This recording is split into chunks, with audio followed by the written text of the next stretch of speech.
Hey everybody, we are under the hood of this 2018 Honda Pilot. Wanted to show you how to change the engine and cabin air filters today.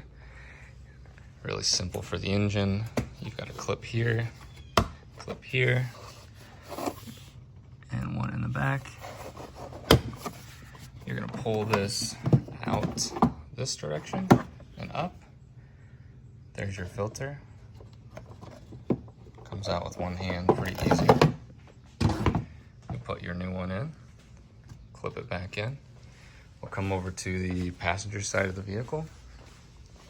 You're gonna clear out the glove box because that is where your cabin air filter is. Pinch on both sides of the glove box to drop it down.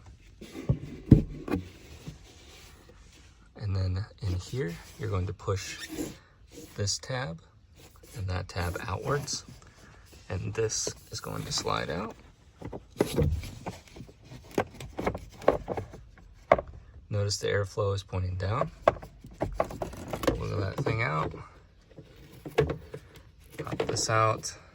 And we'll put the new one in. Guys, pretty simple fix. No need to go to the dealership for this. Good luck on your projects.